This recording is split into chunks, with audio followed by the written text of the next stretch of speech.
પતંગો રમાએ જવાનું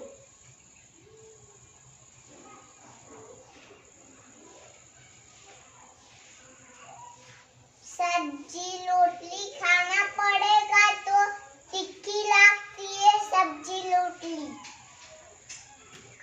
पपो पपो सिवा पकोड़ी खाना पड़ेगा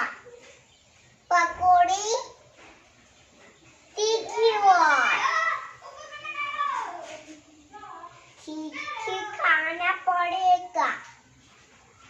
तीखी ना खाओ तो वीडियो बनो सिखाना पड़ेगा